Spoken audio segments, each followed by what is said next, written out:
baka po mag-inflict ng injuries itong mga barbed wires na ito.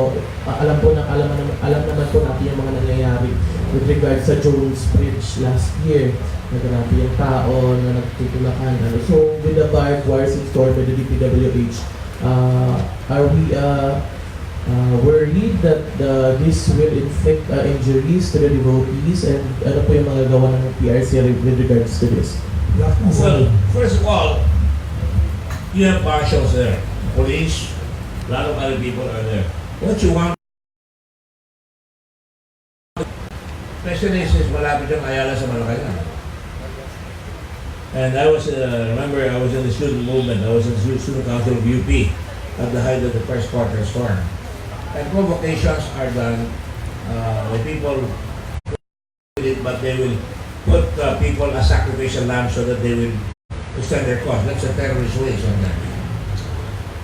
Now, what support are we going to give? We are ready with anti-tetanus drugs because pagka may barbed wire, siyempre ang unang bibili dyan, anti-tetanus shot. And ambulances, of course, first aid. And of course, we are relying also, and I would suggest to park one of our ambulances there to make sure that people speed up the procession and just try and stay away. I think they will have ang tawag doon yung mga barriers, pero hindi yung barbed wire na nandun sa tabi. Meron silang, I'm not sure about this, but they should have what they put in the highways. Ang tawag doon yung block.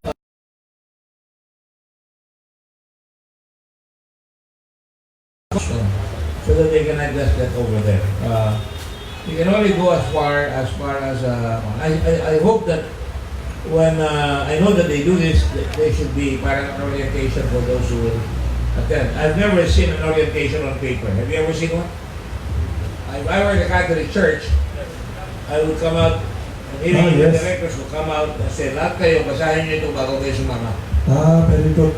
They should have done that pala 1 week before. They should have Sunday. You're not going to see them until tomorrow morning. They should have done that last Sunday. They will tell them balik. Tomorrow. They should have done that Sunday. Yeah. Well, they should say that in the sermons. Yes. But, ano ba naman yung gastos na bigyan mo ng card that they can put in their pockets na please avoid the following things, do some those. Tama. I will try to do that in the Red Cross next year. So what you're doing now here is very important for prevention, which is your priority. Yes. You hope you are not needed. You hope you will not be needed. We're not there to be happy if there's an event. Yes. We take that seriously. That's why in the Red Cross, parating pa lang ang bagyo. You're ready na. We know where it's going, and where it's going, we have people who are volunteers to that area. We will send a notice to everyone. It will probably hit your area. We're pretty sure it's going to hit your area. Please conduct evacuation right away. Sumunod na kayo sa gobyerno.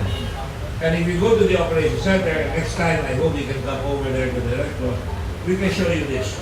24 hours. 24 hours. The path of the earth, the path of a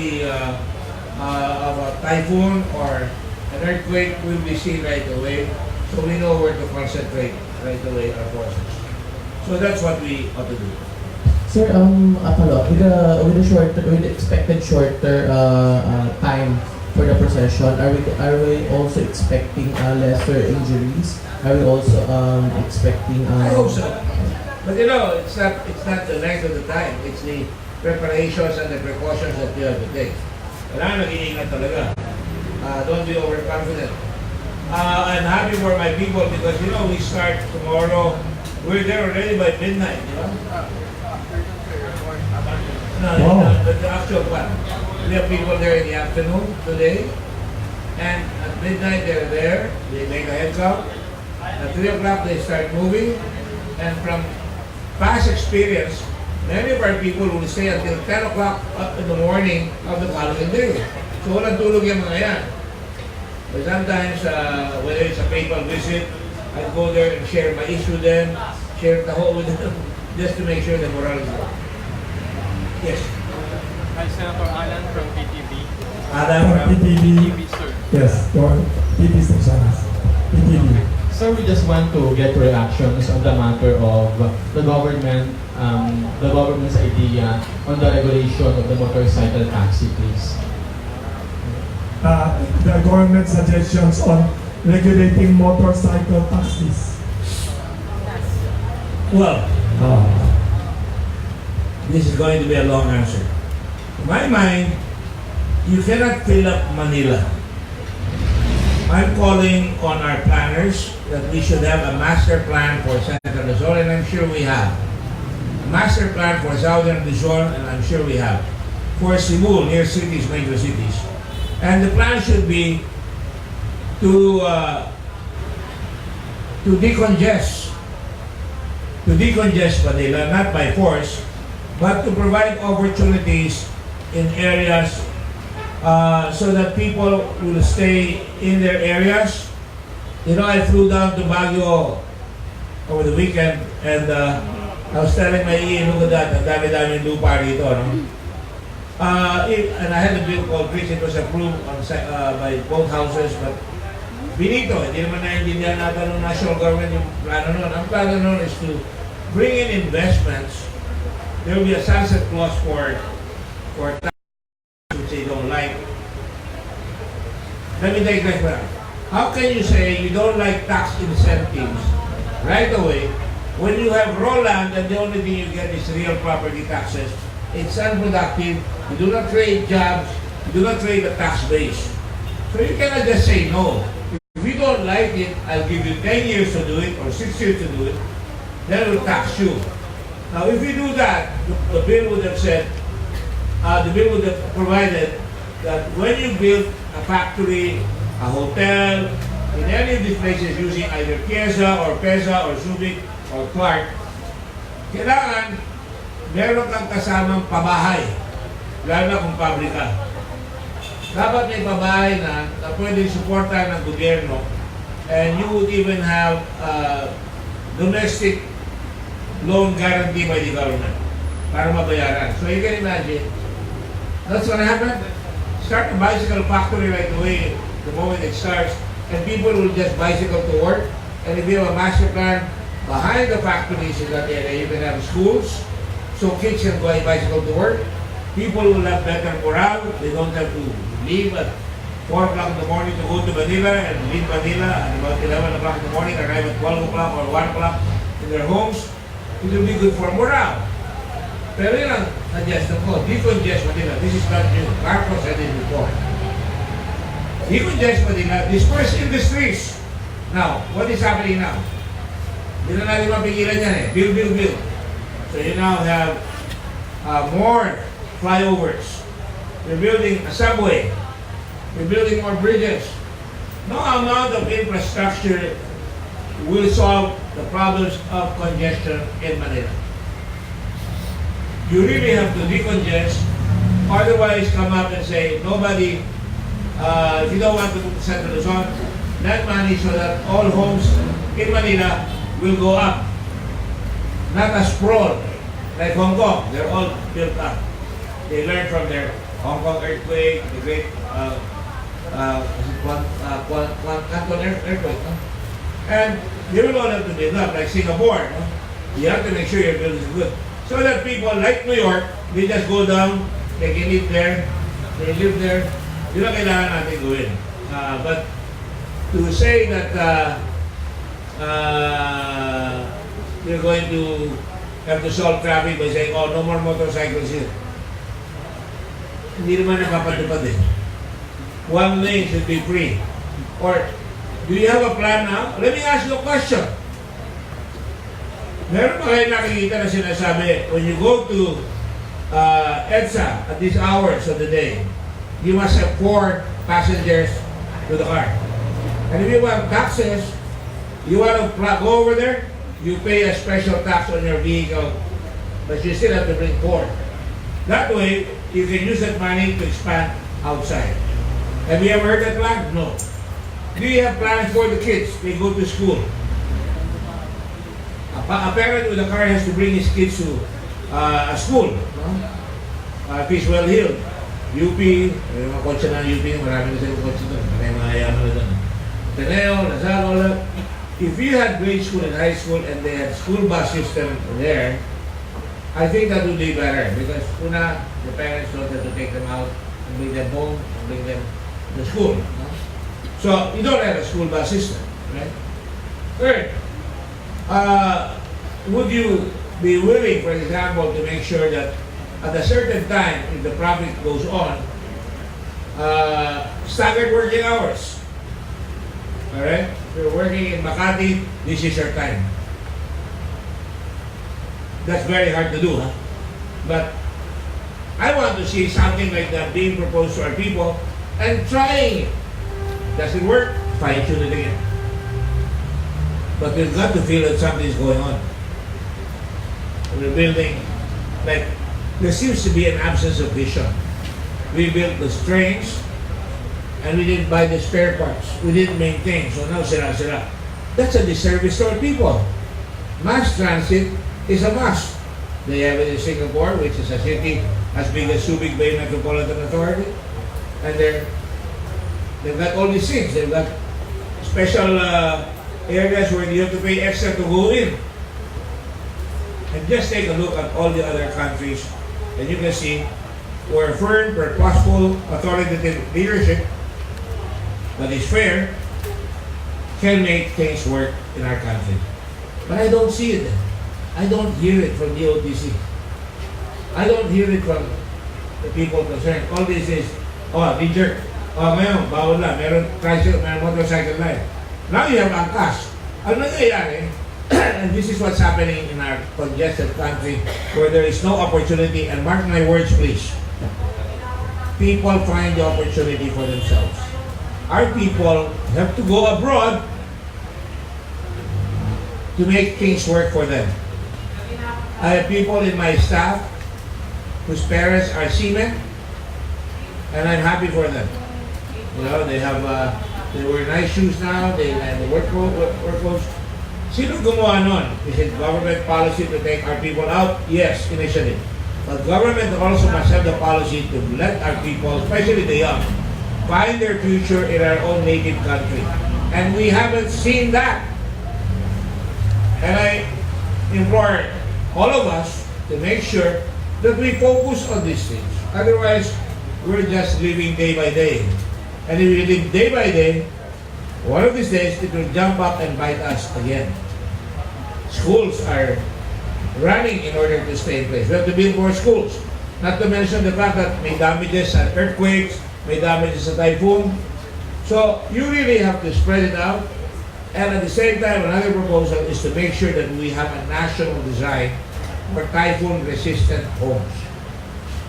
There's nothing, kanya-kanyang biyahe. At tayo ko ito, pachi-pachi, di ba? Pachi-pachi. You go to Switzerland and the Netherlands or Sweden rather, or Finland, all their homes have a national design. A-frames.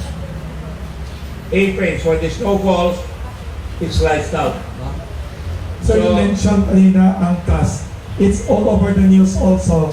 Do you have, at saka motorcycle taxi, what is your opinion or comment on the ANCAS issue? It's all over the news. Like I said, people are finding a solution.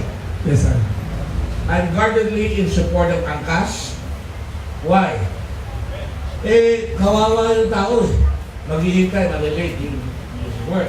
Kung may ANCAS, dapat may protection yan, may linya sila, dapat may crash helmet, and dapat talaga nakarehistro. Why? People have to get to work.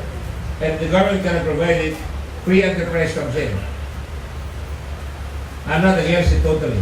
It's going to create another problem, but I suggest you build special roads where they can crisscross to the main highway and back to the internal road so that there will not be more pressure on the main road. Thank you. Maybe one or two last questions. Yes. There's a question here. Okay, about that. One or two short questions para mga answers si Chairman. Go on. Eden Santos po for Net 25. Regarding sa mga disaster, Pilipinas po ay prone sa iba't ibang klase ng kalamidad. Last year, 2019, meron po ba tayong general assessment regarding disasters and ano po yung mga plano natin for 2020? Yes. I checked and I don't know if I got the right figures. I think we lost about 450 billion in damages from disasters last year. 450 million.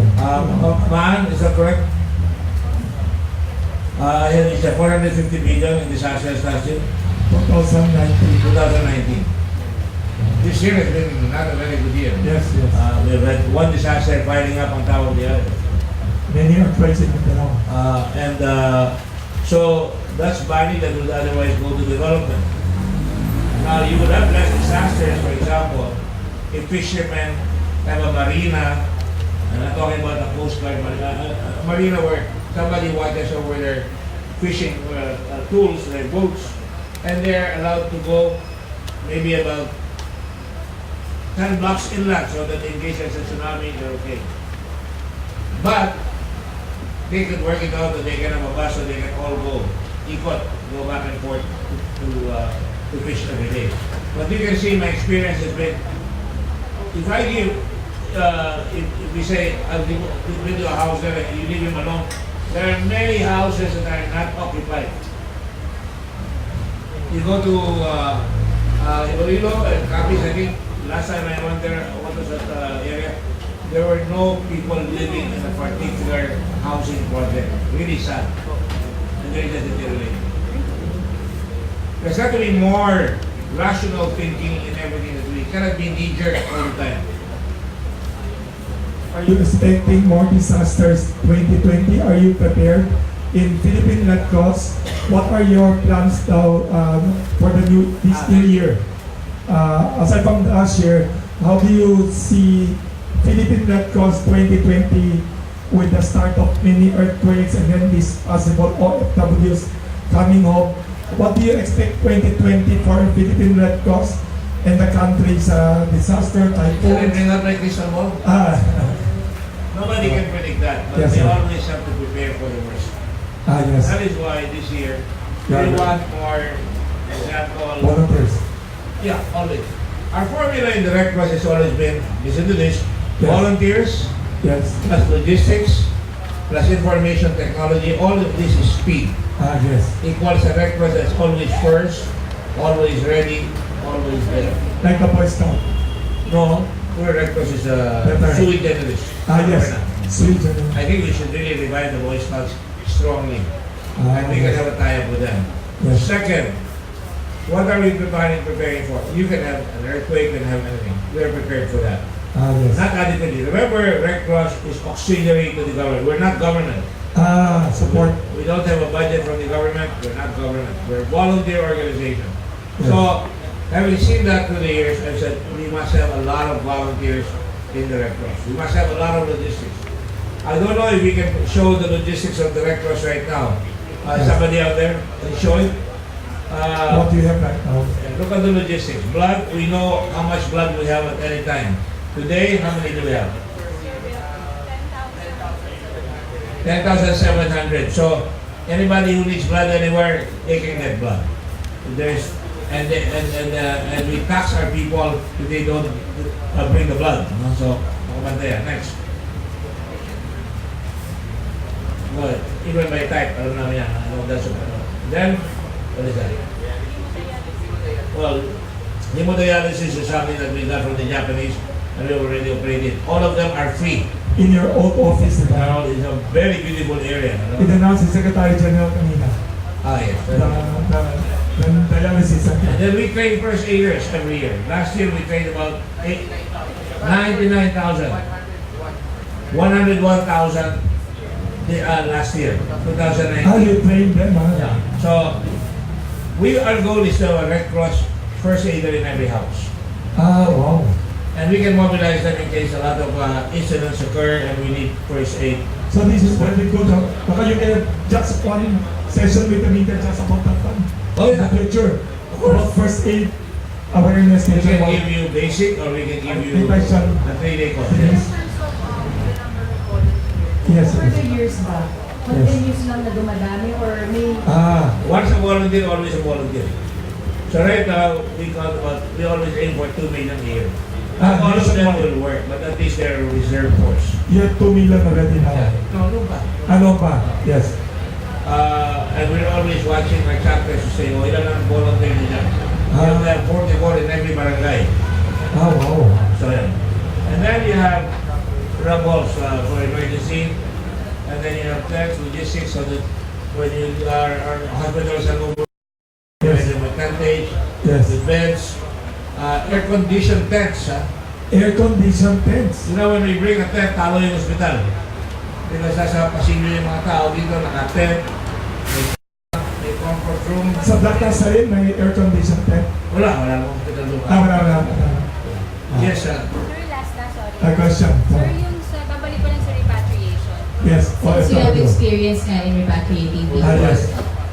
since you have experience in repatriating people, ano ba yung mga kailangan ng gobyernong gastusan in case po matuloy yung repatriation? Sabi nyo kayo na C-130s or aircrafts. Ano pa, sir?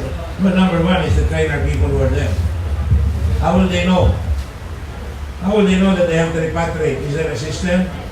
Do they have an emergency? So I've been advocating that we have an operation center for all to call. We've been trying to do that. They even tried to do it with Dubai. They tried to do it in Saudi Arabia, pero medyo masyadong insurer sila. But nonetheless, the government should have a special center. The Red Cross can do that if the Labor Department says will help you. Yes. They would have to give us all the names of the people in these areas, and we can, like the typhoon, we can tell them, oh, this is the plan. Plan A, you have to gather, you have to go into this area, and the government provide buses to take you to the ports or the airports, or to take you to a safe sanctuary. Yes. And I'm just thinking out loud, that's my plan. But I don't have the resources right now. But theoretically, we have 2 million volunteers in the Middle East right now. 2 million people in the Middle East. OFWs. Kaya. Kaya sa operation center. 24-hour, like the Red Cross, 24-hour operation center. Somebody's raped, somebody's beaten up, they can call the Red Cross. Any time of the day. Any time of the day. I mean, if, Cynthia runs it over there. Yes. They work 24 hours a day. Mabilis yan, may palit naman yan. May manong. if the government will ask for, If the government will ask for additional funding, hence the executive session, para saan? Anong paggagawin? Yes. Aside from Well, I aircraft? suppose the principal concern is how do I take them out? Pero ako, the software. Get them to know. Get to practice. Even now, they should practice. Evacuation practice. Tama. Okay, it will be a rubble. And to identify where they are. Yeah, you have to know where they are. They have that. I know they have that. The government is not sleeping on the job, but they have to have money to regularly practice this. Yes. Because they keep changing it. So you have to have people who will practice that. There's no, so remember in World War II, the British, they know where to go. They went into the air raid tunnels. When they hear the siren, they all go to the air raid tunnels. So again, going back here, you have the medical tents, medical posts, there you go, and there is so much space there. We even have container vans for the dead so that they will not be piling up on the ground and they're refrigerated. We have very good water system in the Red Cross. We provide water in Mindanao now, in the earthquake. We provide water in Red Cross Occidental, Mindoro Occidental, everywhere where the areas that have been hit. We have water tankers everywhere. And that is one of the things that we are ratcheting up. More water tankers so that they can be in the region or eventually in the provinces. Rian, I think you should listen. Thank you. And at the same time, chismis and chismis eh. Sige. At the same time, you have to have food trucks. The moment there's a disaster, nag-iba yung bahay mo, wala kang damit, nadali ka sa evacuation center, bibigyan kita ng pagkain, lulutuin mo, hahanap ka pa ng panggatong, hahanap ka sa magluluto. So we have food trucks. I'll show you that later. And then, of course, constant training. This is a food truck. This is desalination. But that's good for an area right beside the beach or that we can provide a water tanker and then they can do that. But it's slow going. Go ahead. And then you have 156 ambulances and growing. They're all over the country. Then you have 19 fire trucks. But before I came in here today, I have a report. Where's my EA? From Marco Abrasado, there is a fire in Lacandula. Right now, Yes, and I was already informed right away that there was a fire. Lacandula is in Tondo. Tondo. Ah. They told us what are the areas, how many population will be affected. Yes. And I can prove that to you here. Yes. Our ERU said, boss, good morning po, fire breach, fifth alarm. Fifth alarm. At Wow. Lacandula, Street Tondo, Manila, involved commercial residential building, owners which are perfecto too. Board of Directors para PRC. Philippine Red Cross. Yeah. We dispatch pumper 1, tankers, 3 ambulances from Manila tanker. And they need more, we'll do that. See, this is what I'm talking about. I don't have to be everywhere now. All I have to do is carry my cell phone or my computer and I will know what's happening. Nationwide. National, international. Wow. Sir, yeah, Go ahead, Carleton Island. Go ahead. You have another question? international Sit down. help you out. Patrick? Help you Yeah. out with, Patrick, would you like to say a few words? would you like to explain what your support is for Philippine Red Cross? What is your cooperation with? Patrick is from Ireland. Yes. He drove all the green states out of Ireland. What are you doing with the Philippine Red Cross, sir? Can you say something about the Philippine Red Cross? What they're doing international? What they're doing together? I represent the international body of the Red Cross Red Crescent Society. The PRC is one of our Please take a seat here. is one of our foremost members of that organisation, and Yes. so we're here. I'm happy to support PRC in their endeavours to support the Filipino people when they feel the brunt of a disaster, an earthquake, a typhoon, a volcano. PRC are always there, always ready, always first, and we always try to support as best we can with resources as requested by PRC and what they need. So that might be financial resources or logistics or IT, as the chairman says. These are the things that make Philippine Red Cross fast, efficient and effective. And I think you've seen 2019 has been a particularly tough year in the Philippines with the health emergencies and the typhoons and the earthquakes. So it's been a big year for PRC, and we're very happy to stand beside our national society and support them as best we can. So I think PRC, out of all our membership of 192 countries around globally, PRC is one of our foremost national societies. And how they Congratulations, Chairman Gordon. The operations centre is secondary to none. It's Oh, wow. fantastic. Can you please repeat that? You said they're one of the best centers in the world? Absolutely, without any doubt. I mean, PRC export their skills and experience to other member national societies globally. It's recognition of their strength and their standing within the movement. So I'd like to commend the PRC on that. I think it's going to do that. Definitely, 2019 is a tough year. As the chairman said, we're ready for 2020.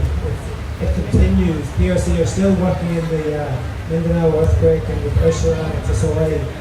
Those people are not left behind.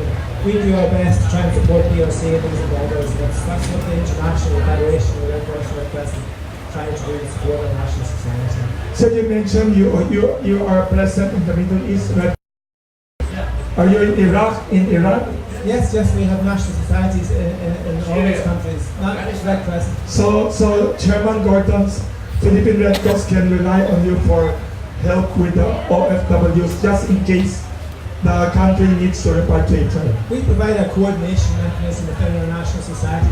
National societies also talk directly with amongst themselves. We provide a sort of secretariat platform to help PRC coordinate with the Saudi Red Crescent, the Iraqi Red Crescent, the Iranian Red Crescent. That's not part of our function. Chairman also talks directly to these sister national societies. I just want you to know, Yes. for example, I think we said 95 million Yes. for the last quarter of this year. Oh, yes, sir. That's why we're able to help. By the way, as we speak, PRC, with the help of IFRC and ICRC, we are present in those areas until now. In the typhoon is In Earthquake? in Marawi, we're still there. Malawi up to now. Marawi, yes. We don't leave them. So as the song goes, when the world no longer watches, the Red Cross still does what must be done. We are still in Kisoy area, which is all about 20 provinces. And then in the area of, which is a sleeper, a thief in the night, dun sa Ursula. And whenever we make an appeal, there's what you call disaster relief emergency fund, right? And right away, IFRC is able to help us. For example, nagbigay kami ng mga gamit namin. We have to change that. You cannot leave the bodega empty. IFRC will help us fill it up again so that the next disaster will ready again. That has been happening very often with all the disasters. We also send help in other countries like Japan during the tsunami. We raised $2.3 million here. The Philippine Red Cross helped with $2.3 million that we raised. Maganda kaya kailangan namin ng media. Pag lumalabas ang media, nabibigyan ng tulong. More people will donate to that. That's correct. That's correct. That's why we need you. That's why we have having this. And I'm glad and I thank Wilson for bringing us here. Yes. Can you please, sir, repeat your name for the benefit of the media and your organization's full name again? So you can, Patrick Elliott, I'm head of Mr. Patrick Elliott. International Federation of Red Cross in the Philippines. I'm going to fire with him because he thinks he speaks English. But his name is Patrick Elliott. Yes. He's the International Federation. He's been one hell of a humanitarian person who's working here. We're proud of him. We're proud of the IFRC having stationed him. What is your reaction, Chairman Gordon? He just said Philippine Red Cross is one of the finest organizations among all the Red Cross and Red Crescents worldwide. What did you do correctly? Why is the Philippine version of the Red Cross so good? Well, first of all, when I took over the Red Cross about 14, 15 years ago, What did you do right? I said we will become the foremost humanitarian organization in the country. Yes. And then we said we're going to be the foremost humanitarian government organization in Asia, and we can compete with the rest of the world. But let me just put out, it's not an empty boast. We had no ambulances, hardly any when I took over. What year did you It was take just over? blood, no? And we were able to react on disasters very feebly. But now, I can tell you, we even send people abroad. I have any number of Filipino Red Cross workers who are now in Bangladesh, who are in Pakistan, Sri Lanka. We've sent them to also during the Ebola crisis, we had an accountant go there. So we help. So ibig sabihin, we have to make ourselves good, and that is why we get the support. You know, it's never easy. When you're able to deliver on what you promise, people will help you. Bono supported you also. What is your reaction? Bono, you too. Bono means good. So I didn't have to invite him, he came over. Yes. And I'm very proud about that because Bono is a multi-awarded humanitarian. And let me just say this. Yes. He and I were working together on endorsing a drone that can travel 160 kilometers, if I'm not mistaken, or miles. The drone will deliver blood data. It can deliver blood, it can deliver medicine. About snake bite medicine in the province, if they don't have, we can bring that. All over the Philippines. That will be ongoing in the next 5 months. What do you call the drone again? Zip something? Zip line. Zip line. So that's better than the drone that Trump sent to Iraq. No. I wish I had that. Yes. Not to bomb, but you know, Yes. their drones stay in the air indefinitely. Ah, This one is launched, it has to go back right away. this is coming back again. Right. And you can control it from here. Maybe one or two more last question. Maybe last question. No more. Yes, sir. Once again, maybe closing remarks, short, Yeah. because they have to rush their news. Papasalamat ako sa lahat ng media na nandito, lahat ng Yes. mga kaibigan. Please continue to support the Red Cross. And of course, you know, commercial muna rin ako. Hindi, may totoong tayo sa... I really wanted to come here because Kamuning Pandesal is taken over by Wilson, and I'm a history and government major. I understand this is the first bakery in Manila. Yes, in Quezon City. In Quezon City. The oldest. And many mga interesting people like you, leaders, who have come here. Since I just want 1939. them. But to my mind, I just want to thank you for this opportunity to share with you what we do here in the Red Cross. Please mind the Red Cross. Sometimes we do a lot of things, doesn't ever even get into the papers. Yes. I can show you thousands and thousands of pictures of what we do in very difficult circumstances. Did you know that at the height of the typhoon in Cagayan, Hong Kong, there was a ambulance of the government that crashed, hit a flat pole, hit a electric pole, and there were two people in the middle of, tremendous rain and wind. We sent our people there and we brought them out and we saved their lives. Final tip sa Thursday. Final tip again. Appeal to the people for the Black Nazarene. The final appeal, sir. But I don't have to appeal for the Black Nazarene. No. It's not the person. The safety. The safety. The final appeal In of any safety. case, Be careful. God is omniscient. He's everywhere, omnipresent. Yes, yes. If you have to go, make sure you take the necessary precautions. Look for the Red Cross. If you have to go, look at the flags, the flagpole in the first aid stations. If you need help, go to the Red Cross and we will be there to help you. I can assure you we will help. Wala kayong mangingin ng pamasahe. Thank you very much again. To Chairman Richard Gordon, Philippine Red Cross, and to his special guest here, supporter from the International Red Cross and Red Crescent, Mr. Elliot. Your Patrick Elliot. Thank you very much. We have simple gift here, not only for you but for all the media. Pandesal from Kamuning Bakery. Can we have a photo op lang, no? Para our bakers will be happy when they see these Bring your pictures. bakers here. We have bakers. Picture lang, photo op lang, no? This is our souvenir.